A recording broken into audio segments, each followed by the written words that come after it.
we're right at 3:02, and I am going to welcome you to ChatGPT and social work practice, or large language models in social work practice. For some of you who've done some work with me, you know my rhetoric about that. And we are really focusing. This is the third of four webinars that the Grand Challenge for Harnessing Tech for Good has run around large language models in different dimensions of social work education and social work practice, social work research. And today we're going to talk about identifying efficiencies primarily in a practice context. And so just to give you a little bit of overview of where we're headed, we are going to do a brief introduction and tell you a little bit about who we are, and hopefully you'll tell us, maybe not unmuting, but maybe through the chat, who you are. We'll just give thanks to the Grand Challenges, talk briefly about kind of the broader context of AI, and then really dive into large language models in practice. And with this is sort of designed to be maybe a little bit less formal, and hopefully have some real rich discussion in the second half of the webinar about sort of what this is exciting about these new technologies to you, and then what are potentially concerning, and then we'll go forward from there. And this is us. We are Lori Gold. Kind of let Jen Parga introduce herself in a second. And just by way of introduction, I am a professor of social work at Fordham University in New York. My office is based in Lincoln Center, and we have a campus in the Bronx and in Westchester, and a fully remote MSW program. And I use this cartoon. This is from the New Yorker quite a while ago. That kind of describes accurately my journey with technology and now into AI and social work practice. I had a practice life in youth development, and even independent of sort of whatever youth development setting I was working in and around New York City. I inevitably was the person who was firing up the Access database, or running wires in a building to try to get connectivity. And that thread of technology has always been a part of my practice life. And I have kind of brought that through thread into my research life, and started out around social media and advocacy in my research world in nonprofits. And then kind of was really interested in why social workers aren't using more technology in their social work lives. And not surprisingly, agencies are underfunded and don't have resources, up until now, looking at how AI is changing different dimensions of social work practice. Jen, I'm going to turn it over to you. Okay, thank you. And I'm Jen Parga. I'm actually with the University of Southern California. I'm in San Diego, teach in our online program, run some of our graduate certificate programs, and our one of our stipend programs, which I love. And I think I like this term practice life. And my practice life, I was the one trying to avoid access because I didn't want to permanently delete anything. And I thought, man, there has got to be a better way. But I was also that same person that was using our, paper files in the file cabinet behind the locked door, to be HIPAA compliant. And also wondering what else can we do? And then realizing that our agency couldn't afford it. And there are all these things that I really was hoping we could do. And that led me to utilizing technology and community organizing, and then some of my youth college access programming that I managed before USC.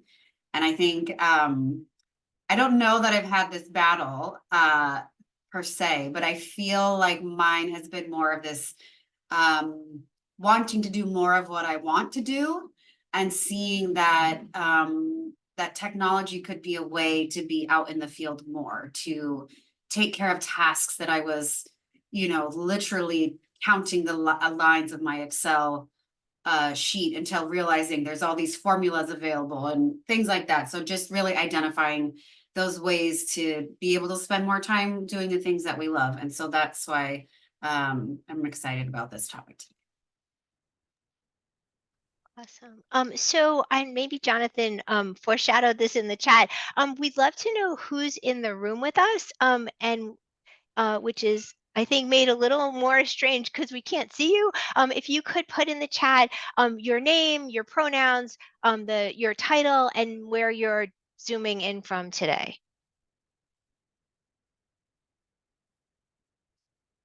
Hopefully folks can see the chat. Not sure, maybe they cannot see the chat. Awesome. Hi, Christina, welcome. Dr. Cresswell Baez, nice to see you.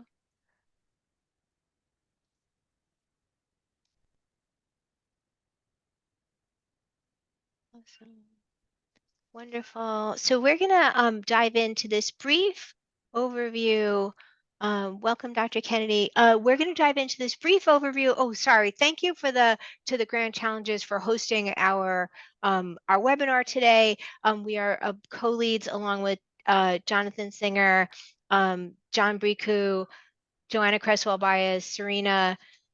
Oh, I'm blanking on Serena's last name. Jen, help Jackson. me. Thank you.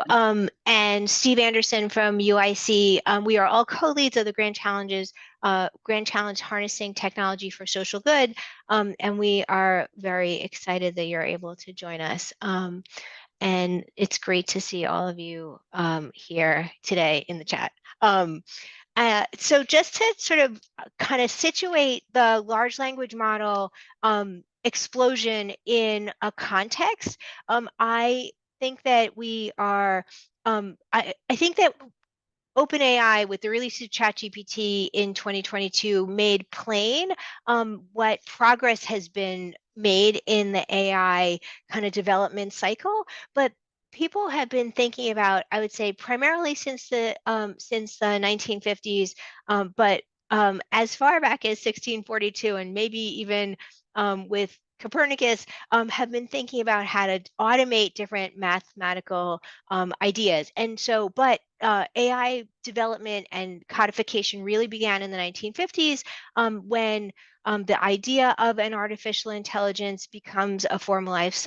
subfield in the AI and computer science world. And in 1965, the first chatbot, sometimes called a chatterbot at the time, Eliza is released. And immediately the founders and developers of that utility recognize that people are interacting with it in a way that is kind of like unique in the computer world, in that they are kind of engaging with Eliza, and it was green screen, it was very rudimentary. They are engaging with the Eliza bot, as if it is really listening and responding.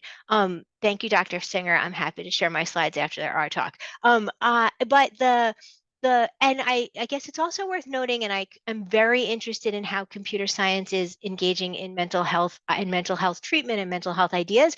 But from Eliza, as its response system was grounded in Rogerian principles and active listening, reflective listening principles. And I think they were really shocked at the time how well that system worked, because people immediately sort of understood that, or believed that the system was really listening and responding. And I think that's really a strong foreshadowing to what we sort of see in most recently in how different LLMs are kind of underpinning different kinds of therapeutic interventions. And can say more about that later. But I think that as far back as sort of 65, when Eliza comes out, CS really tunes into, oh, this could have sort of an implication for mental health and mental health treatment. And just to kind of flag for us that the larger sort of constellation of AI tools include everything from natural language processing, which is where some of the LLMs, the large language model functionality lives, but it's also in things like vision and image recognition, right? And so tools like when your car drives on the highway and you don't have to pay a toll taker anymore, because the camera has read your license plate and will bill you. Speeding cameras, maybe you've fallen into a speed trap, that use these image recognition technologies to to automate systems that were formerly organized by humans. And then most of us might be familiar, or many of us might be familiar with predictive analytics and the use of machine learning to use lots and lots and lots of data to make predictions or make some informed decisions about sort of high stakes decision making. And that's showing up in places like in child welfare, it's showing up in criminal justice, in other kinds of sort of public administration systems. And so I think we are in an inflection point where folks are really bedazzled by large language models, but AI is sort of in a lot of different places.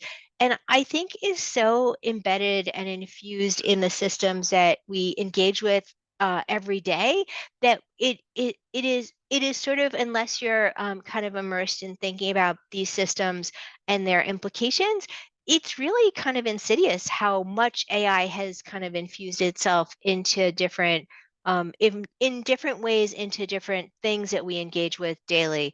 Um, so I think it's important as social workers for us to contextualize the idea of social justice and how that lives next to AI utilities. Um, I think that our colleagues in computer science and in data science really have a deep belief that more data is somehow going to yield better something on behalf of society. And while I may agree with them on some days, so far more data and more automation has not exactly equaled more justice. And so I think that's an important implication for us as social workers who are interested in social justice and protecting communities who might not otherwise understand this infusion of AI into their lives, that we haven't exactly seen a greater abundance of justice because we have a greater abundance of data.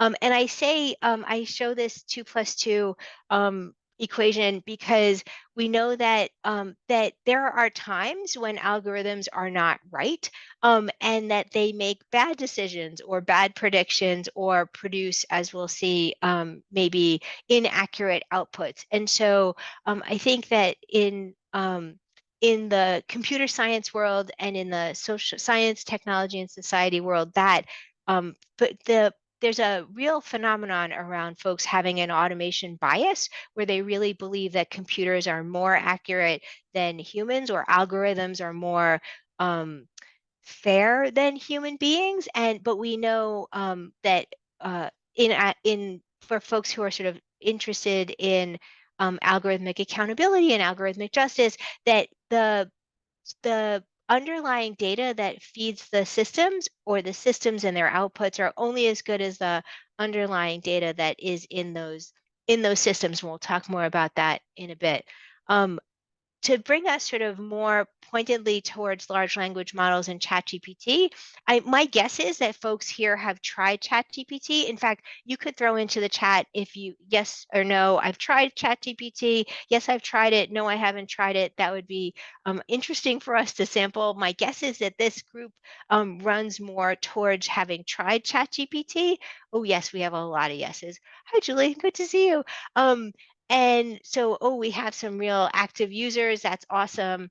Um, and so, so we ha- based on July data, people had heard of ChatGPT. And when I do this with some of my social work colleagues across my faculty, I'm going to sort of call them out a little bit. Our data at GSS was quite consistent with the Pew data from July, where they had heard of ChatGPT, but only about a quarter of the population had tried it, which is really surprising, and maybe not surprising that younger persons who are school age persons have really enjoyed trying ChatGPT for reasons we could probably imagine. But I think that this number of 24% is interesting, and maybe curious in light of how fast uptake of ChatGPT and language models has pervaded the public's kind of imagination. And so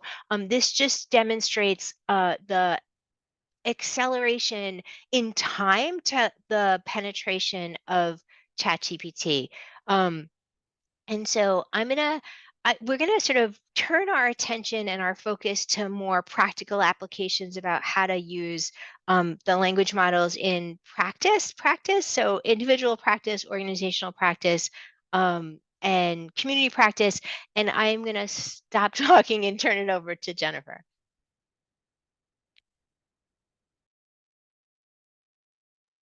Okay, I'm wondering if with everybody or most everybody saying yes, if they already do these types of things in your everyday. However, Lori and I wanted to break down the use based on your social work practice. So this slide goes over some of the individual or group ways that you can utilize ChatGPT. And I think some of these, as Lori referenced, like this automation bias, or there's this, like when your car gets scanned, there's a personal choice that you have on how you use this product and the type of meticulous follow-up, follow-through that you do with the product that then is produced. So for example, told my students about this one in terms of writing a curriculum. So if I had a student that was a PPS student studying children, youth, and families, and had to create a curriculum for bullying for a group of fifth graders. Excuse me. And so I challenged them to say, if you don't know how to do it, or you just want a good infrastructure, this ChatGPT could be helpful for you. So the one that I have here, and I'll share my screen. Or do you want me to share my screen or no?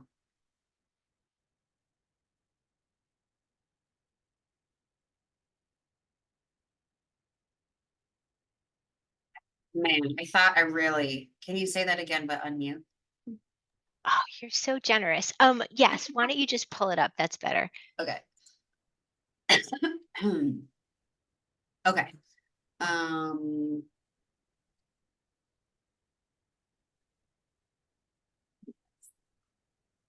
okay.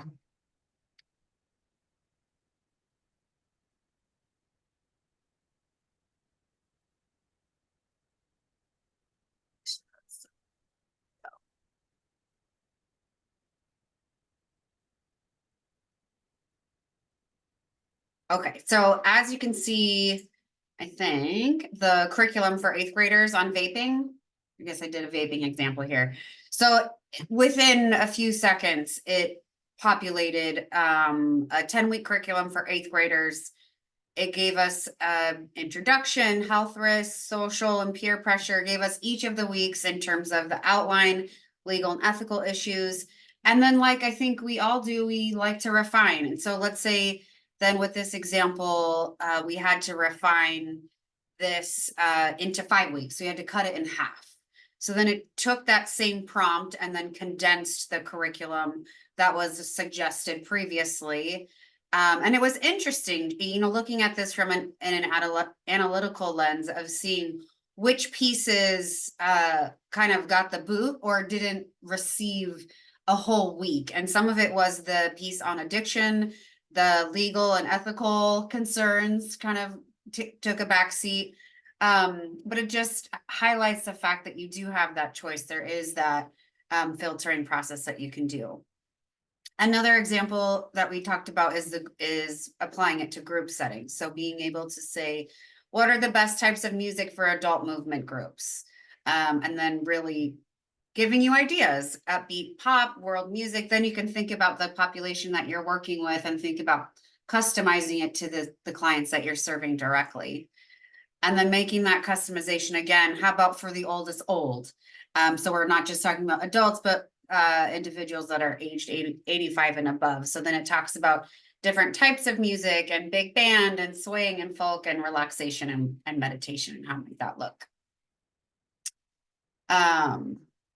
Let me stop sharing. And then I'll go to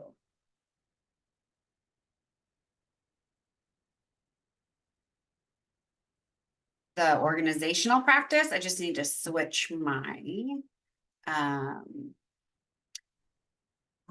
screen here. So this one is an example of summarizing large amounts of data. So this was a White House briefing that was just released. This is specific to the stipend I was mentioning earlier about the Biden-Harris administration launching challenges to save lives from overdose. And it really talks about higher ed and what schools and universities can do.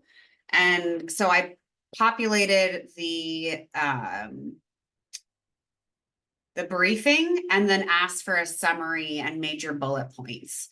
And so here are the major bullet points of what was given in the brief.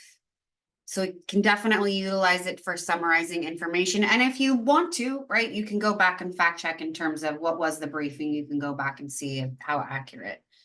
Another community level intervention or looking at how you can utilize ChatGPT was thinking about for me in terms of like community organizing or students or working with residents in neighborhoods in terms of a needs assessment. So I asked ChatGPT, can you create a 10 question needs assessment for residents on what type of community event they want to have in the summer? And so ChatGPT came up with the questions. They seem very reasonable in terms of, do you want it to be family friendly? What time of day do you want it to be? All the things that you would want to ask. And then they also can do translation services. So I think about my colleagues that are bilingual and oftentimes are asked to translate a lot of the documents that we have or information that's going out to students. And perhaps this could be a great way to save folks time and also just revise and edit. So then I asked the ChatGPT to translate that survey into Spanish. And so then they did this. And then I did translate into Vietnamese. So you got some Vietnamese here in terms of the survey questions. And then as a summary, so assuming I get all the information back, I'm a community organizer, I'm planning this event. I asked it to create a promotional paragraph about a guest speaker in the park for June for families to learn about family activities in the area.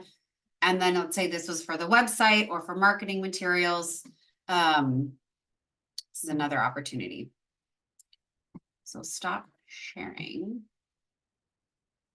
And to note, I'm using the ChatGPT 3.5, so it is the free version.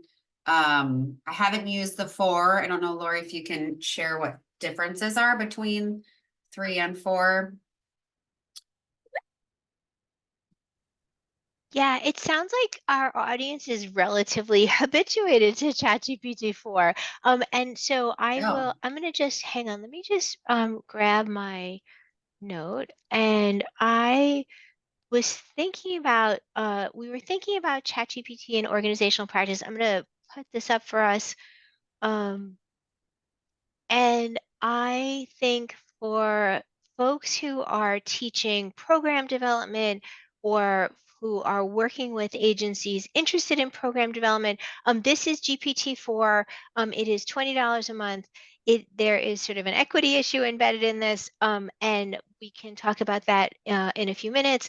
But just briefly, particularly with regard to program development, so for instance, you could imagine and it being situated in an agency and an RFP comes out for after school youth programming around say middle school learners and in artificial intelligence. And so I might ask my GPT-4 um, what are some programmatic goals for middle school AI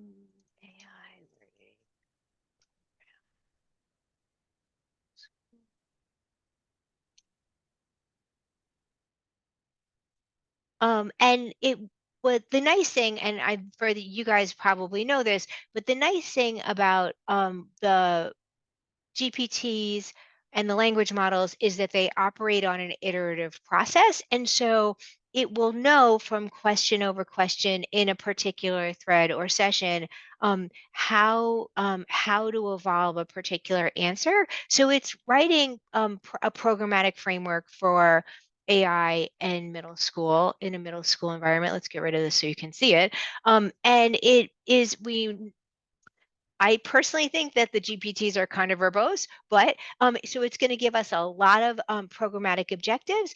And then the next thing I might want to do if I'm situated in agency life is ask the bot to give us a catchy title for our program. What's good?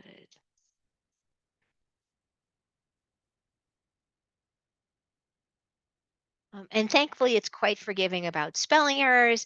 And we're going to ask it to give us a catchy title. Oh, goodness. Hang on. Sorry about that.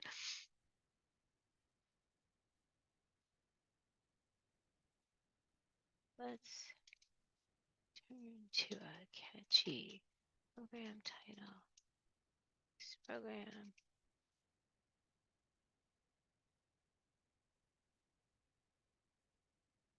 We have the AI Explorers Club, the Future Innovators Lab. I kind of like the Futures Innovators Lab.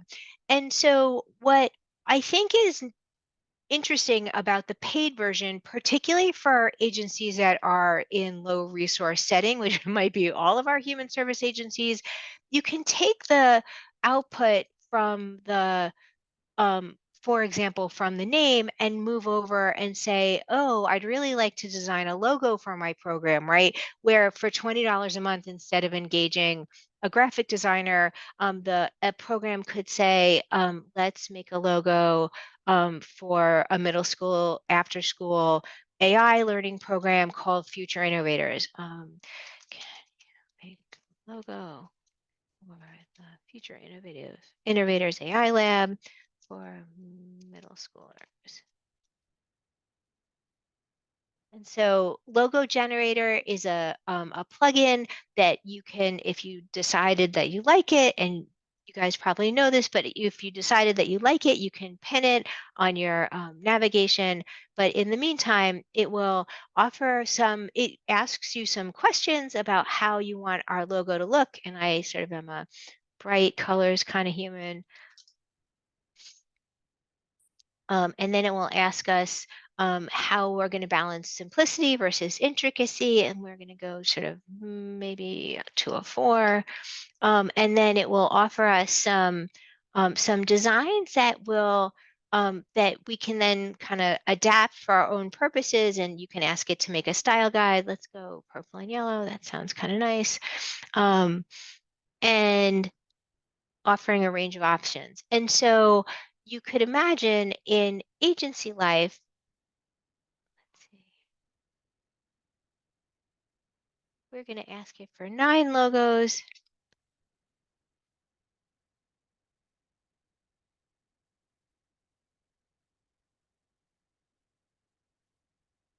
Oh, this is going to be a really big reveal, friends. It's going to offer us some choices, and then we'll go back and move forward to organizational life. And it's a little bit slower because we're all on Zoom.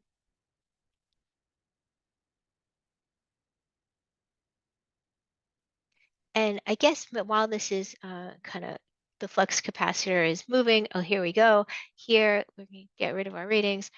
These are the logos that the bot is recommending or suggesting. And I would say for a nonprofit or a community-based organization that has limited resources, these are pretty good. This is let's see if I can make this bigger for us. And I'm gonna hang on, bear with me. Oh, that is not helpful at all. Let's go back. Sorry about that. So I think these are for organizations with limited resources. It offers the option, and you could even imagine taking engaging students and the young people in the program in helping to kind of generate different logo options and having folks kind of create their own enhanced logo experience. And I think that those are the kinds of things that we take for granted as folks who are using ChatGPT all the time or an LLM all the time, but it really offers for those of us in agency life with limited access to professional development about language models and other ways to utilize them. If you don't have a professional learning community that's talking about these things all the time, I think that it could be really useful to have students understand how to bring these ideas into their field placement. Jen, I'm going to turn it back to you to talk about community practice. I kind of rolled that into my whole thing so we didn't have to go back and forth. Amazing. Right? So great. So I think maybe rather than writing a policy brief, I know that this format is a little challenging for a bigger discussion, but um, let's try. And we are curious about what is exciting to you about this new technology. What kinds of concerns does it raise for you? What would you like to know more about?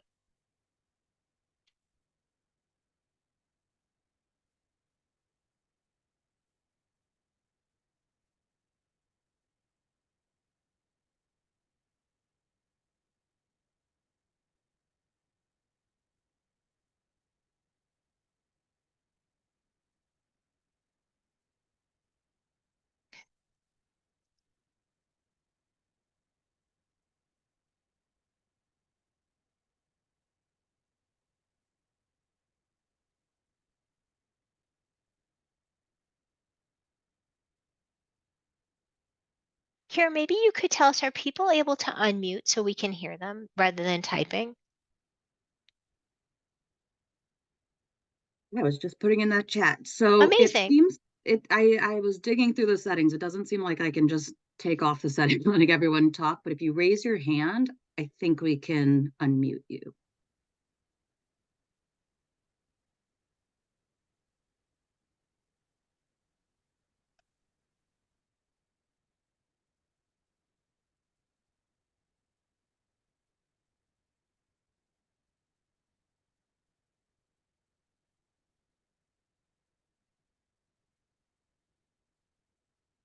So Jonathan has a question in the chat about emo GPT. And Adrian, maybe you could, if we can try unmuting. Hopefully that'll work for us.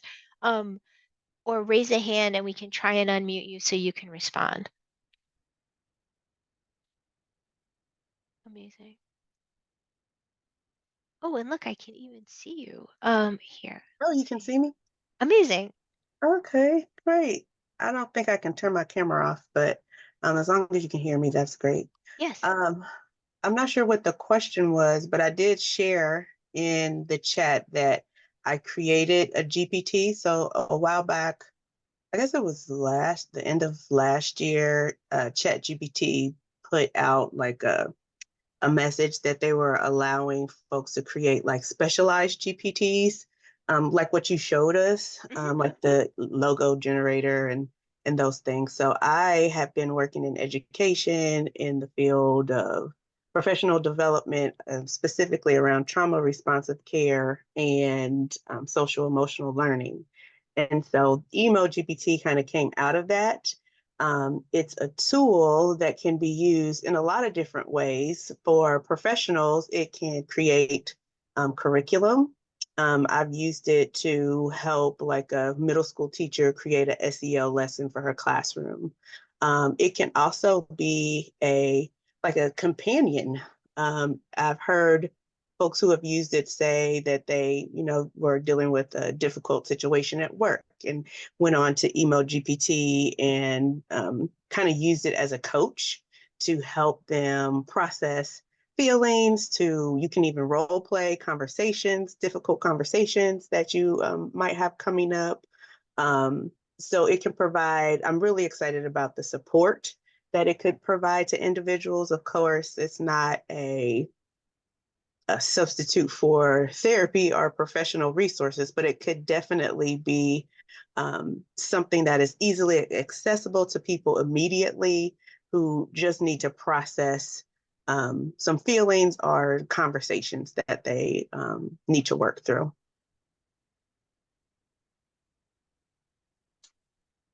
And so Adrian, sorry, I lost your Zoom box for a second. I'm gonna unshare so I can see folks or at least minimally see people's names. Are you testing this out as a with a research project as well?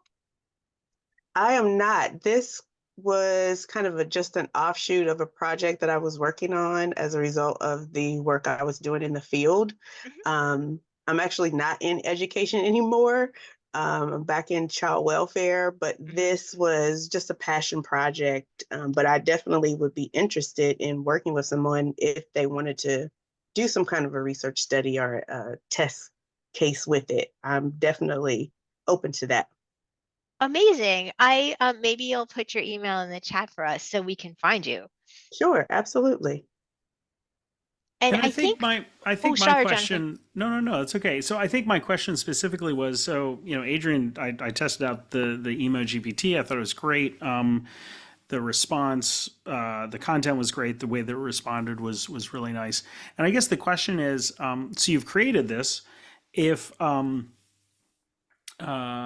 if the link was blasted out to all, 13,000, 40,000, however many school districts there are in the United States, and everybody started using it, what's the capacity issue for these programs, right? How many people can use it? At what point does it cost people? Like, what is the limitation to it? I guess that's one of my questions for Yeah. these personalized GPTs. Yeah, and Lori kind of touched on it because this is only available on GPT-4. So there is a cost associated with it. It's that $20 a month for a user to have access to Emo GPT. As far as capacity, I couldn't tell you. I would say it's probably closely related to the capacity of ChatGPT itself. That wasn't a part of anything that I did as far as programming the GPT, so I couldn't say like how much it could handle. Adrian, I have a question about being charged to create the GPT. Is there are you paying tokens in order to keep the emo GPT running? It didn't charge me anything to create it. I am a ChatGPT 4 subscriber. Mhm. So the way that it was explained is that so there'll be a GPT marketplace, and with more users, then there's supposedly I would get some kind of percentage based Like on a the residual. yeah. Got it. Awesome. I'm gonna put a link to it in the chat while we're talking. And I noticed that we have folks who've like articulated some concerns and some excitement. Um, Julie, can you unmute and tell us a little bit more about your concern? There we go. I see. Okay, yay. Hi, everyone. So I'm Julie Munoz, I'm a clinical professor at University of Illinois. And I think for me, this is kind of like what, Grammarly is kind of more a basic level where people are just worried, right, that language is going to get so scripted and that we're losing aspects of our history, of our storytelling, of our humanity, of how we operate. And I think that's kind of my concern long term is as more and more generations, people would say, oh, we don't do cursive anymore. It's kind of maybe an analogy to that of like, we're going to sort of lose language and maybe our emojis or things like that. And I worry that it will get so homogeneous almost that we're going to lose that creative sense of how we express ourselves or how we think about our creative minds. And it will just always be, let me go back to this tool versus continue to think about the tool as a human machine relationship versus it just being about the machine and us regurgitating and or contributing to what it spits out. So that's a short answer to that. And how are you telling students about the both the tools and your concerns? Are you asking me specifically? Yeah. That's a great question. I mean, I really am about teaching students critical questions to ask. These are what I call like broad scope questions that you can apply to any type of role, especially in social work. But what I'm really wanting them to ask, of course, is, of course, what is the training set? What is the data that was used to train on it? What voices were included or not included? And then asking them, like, it's hard for us, right? Because we don't understand the code, and a lot of people don't because it's all, not all, but most of it's black boxed and things like that. but just asking them like, okay, if like a hypothetical, if you have an IT department that comes in and says, okay, we have this new software that we're going to use, it's going to automate, blah, blah, blah. And I want students to be able to ask those questions of like, what is the historical data of how this was gained, and how is it still going to be a part of our role to vet what it recommends? And so those are kind of like the key questions I'm helping them kind of more or less be empowered to ask these questions, because I think once again, we've kind of, as a society, we've allowed our tech companies to dictate how we will operationalize many aspects of our work, or our humanity. And I think that by asking students to say, like, as a social worker, you have a voice, but you have to be empowered to use it and step back and ask different questions that you should be allowed to ask, and not just sort of told like, you don't know anything about coding, so what do you have to say, kind of a thing. So that's a long answer, but that's where I want them to kind of get that broad perspective of how to ask those questions.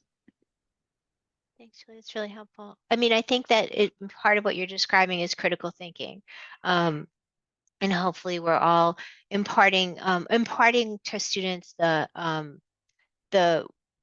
way to think about technology, both with kind of enthusiasm, but also tempered by kind of what could happen, and thinking critically about it.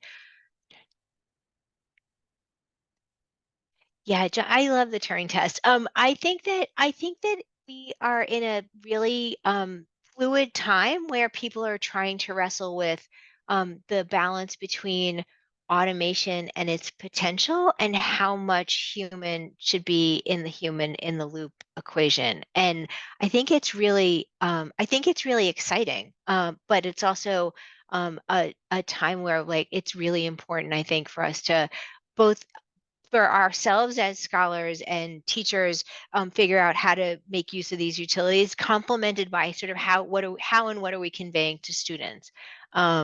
And so I think that's a really exciting time. Quentin, I saw further up in the chat that you sort of articulated where data is coming from, and what data is feeding the models. Could you unmute and tell us what you mean?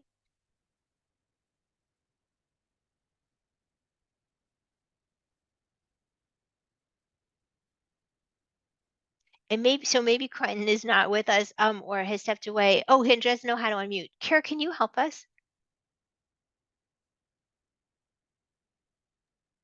I just asked, you sent a request to ask you to unmute. All right. Oh, Yeah, okay. I think it worked. I clicked away because other people were talking last time, and then I didn't know how to bring it back. No, I mean, so the data sets are based in like ChatGPT, what, 3.5? Its last update was January 2022. I mean, that's a long time ago. And when if people are in crisis and coming to say like emo GPT, and something is happening like society wide, how fast is the data going to get updated to address that instead of offering outdated information? I don't know if that makes sense. That's kind of part of my thought. One is there's something to be said about the human to human interaction that we would lose with this chat box. That's why I don't like text message like therapy either. I think that's different. That's a me thing, but yeah, I think that's my biggest problem. How often are things being updated? What's it based on? Yeah. Yeah, I mean, I think that's a valid concern. ChatGPT 4, the paid for version, pulls from more current data and draws from a more varied set of data sources. And so it kind of, there's other RAG models that eliminate some of those kinds of concerns. But I think that it also is an equity question, right? And it's to some degree a digital literacy question. And our colleague Jimmy Young is not here, but he's has a big interest in digital literacy and media literacy, for social workers and for social work students. And I think that one of the things we need to impart to students is that understanding what that underlying data is, where it's coming from, and where the limitations of it are. And so similarly, if you're using a free version of a GPT, which is essentially constructing sentences by probabilistically stringing words together, that you might get a set of references that sound really interesting but are not in fact existing in reality. And there's definitely guardrails, and there's different utilities and other GPTs that you can use that link to real references.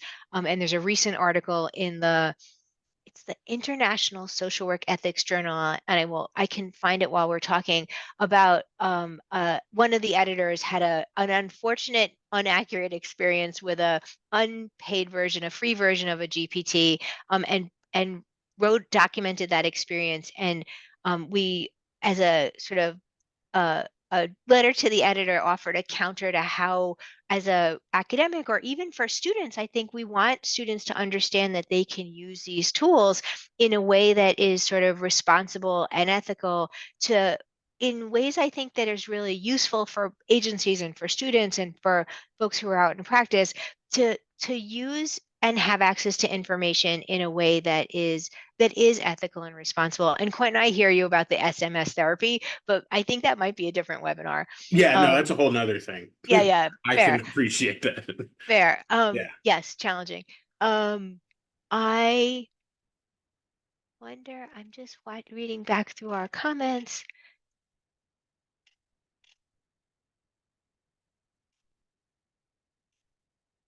What other kinds of things do we feel like the GPTs are going to bring to, if in terms of efficiencies into social work practice?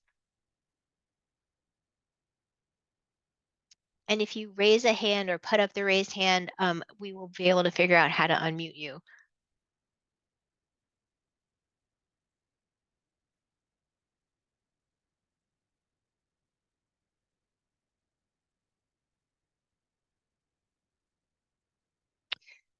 Stephen, do you want to can we help him unmute or help them unmute? I Oh, can unmute awesome. myself. Thank you. Amazing. Thanks. Yeah, I just had a couple things I've been talking about, just kind of echoing a lot of the conversation so far, which has been wonderful. One question that I often have with students now, having them kind of wear their student hat in addressing the use of ChatGPT and other AI tools, is like that this is with the exception of ChatGPT 4 and some others, that these are free tools, but there's labor involved in their use of it. They're thinking of questions, and they're engaging with it, and what's the value that OpenAI gets for that labor. So just thinking about that. And then oftentimes what I do in classes with students now is like kind of throwing the question back to them when they're thinking about like how they're feeling about using ChatGPT for questions and things like that. What is it like for their future or current clients and the communities that they're working with? Because if they're working with someone with various mental health issues or experiences or conditions that they're concerned with, and they're using these tools to find answers, and then they bring those answers to their social worker, how do we have those conversations about the data, where that data is coming from, if it only went up to January of 2022, or how to talk about automation bias and things like that. I think that, that sort of raises a bunch of questions about how our practitioners, um, what do practitioners kind of know about the models? Are folks using the models? And because I think that there's a responsibility, right, to understand that clients are using these tools, and that there are, I think, a continuum from sort of innocuous and helping a client or helping a citizen write a letter to their congressperson, right, which is a relatively benign use of a technology, to using the chat for like psychotherapy purposes, which people are using. And so I think that is an important thing to raise for practitioners and students and for clients, right? What's the level of digital literacy that folks need in order to be able to kind of engage, I think, ethically and responsibly? I think it's a massive question for us as educators, for those of us who are social work educators. Jen, somebody else had a hand in the chat. I did. I put my hand up, but I wasn't sure. So many buttons. No, I feel like it makes me come back to this question of of how social work historically has not been aligned or akin or connected to technology really at all, and really slow to make any adoption whatsoever. And so how do we shift that understanding? Like all of it, I feel like everybody in the room's like, yes, we're here, we understand, we see the connection, but how do we have these conversations that really allow folks that don't see the connection and aren't seeing that as an important part of their practice, even if it's for their clients, like letting their personal beliefs about said technology get in the way, perhaps?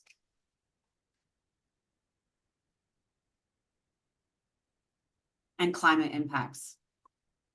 Julie Yeah, Rock, not to mention climate impacts. I mean, I think there's a really, really big conversation in the environmental justice and AI worlds that I don't know that social work has yet caught up with, about the ethics of anyone using a large language model in any context. And soon the Yeah, I'm also reading and talking at the same time, which is a challenge for me. But the environmental impacts is sort of one unintended consequence, and they are by and large, those environmental impacts are happening in global South countries. And so there's another layer of unintended consequence, as well as the labor that it takes to produce the models. And I don't mean sort of the pale male folks who are designing OpenAI and really being well compensated. I am thinking more about the folks who are like Mechanical Turk workers and folks who are working in and around coding data sets that are used to then power those models, who are really undercompensated and working in really marginal conditions. And so there's all kinds of sort of social and environmental context to using different AI tools. I think that I guess I also want us to recognize that the the runway to these tools has been unfolding for quite, since the 60s, if not the 50s. And because it's really important for social work to, as we've all just articulated, right? How do we engage practitioners in these adoptions? How do we engage students in adoption? And then how do we help clients kind of use these things responsibly?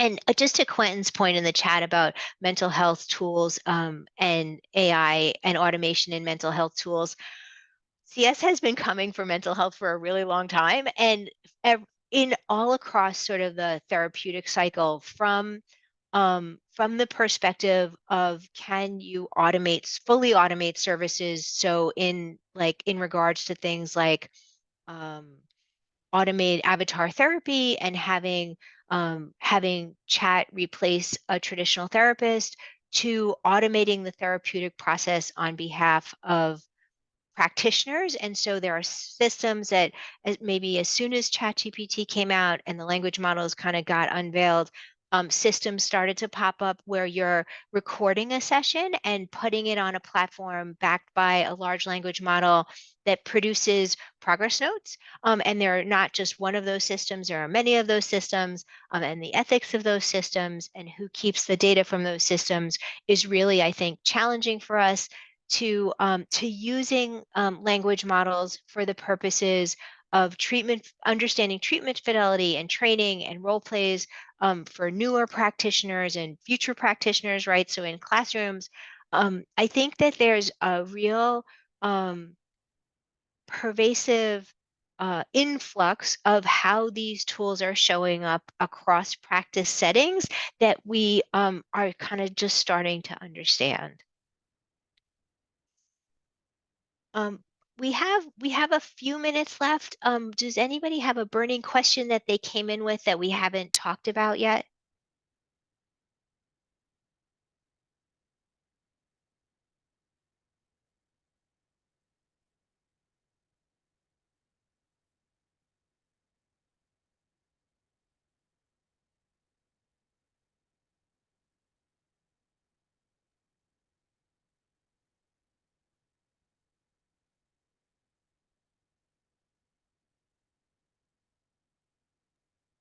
Lori, this is Julie. I guess one question, I know there's a lot of us are in the academia world that are on this call, but if there are other practitioners, I'm really curious how they are training or talking about, media literacies in their organizations and or AI literacy. That gets you want to get really granular.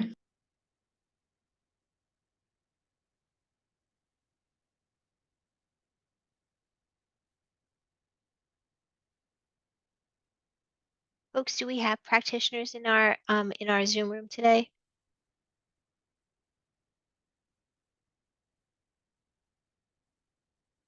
Or people who are close to practitioners? That could work for us too. I can talk about it from the practicum perspective in terms of placing our students at agencies.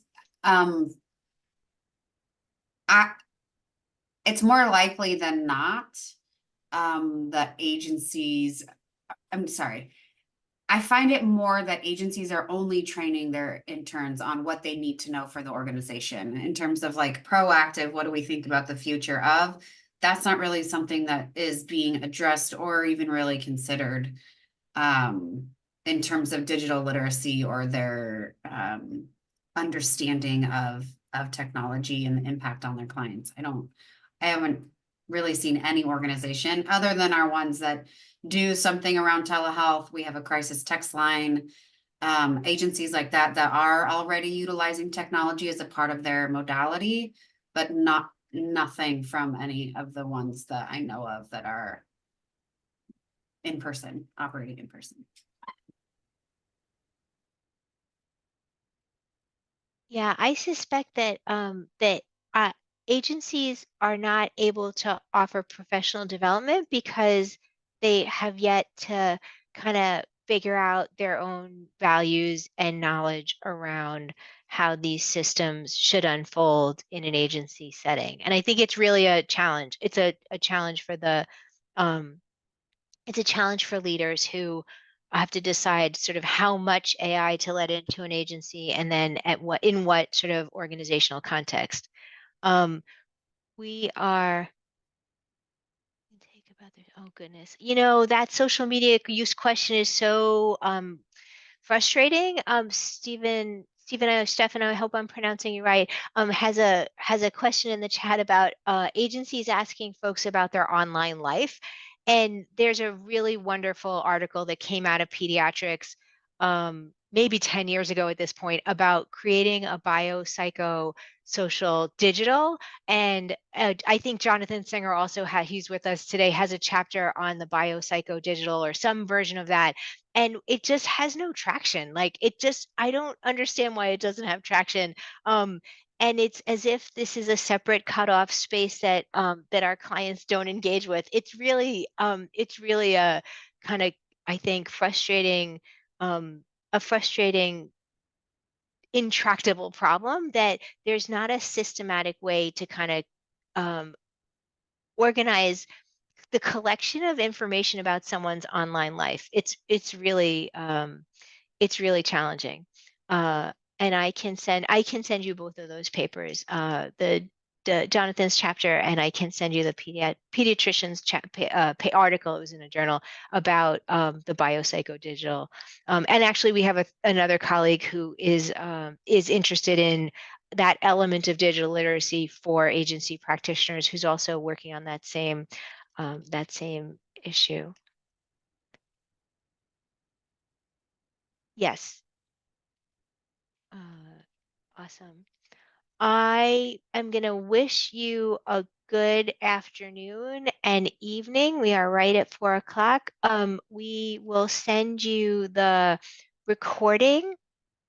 And Kira, I'm happy to share the slides so you can send those out with the recording so that folks can find us if they want.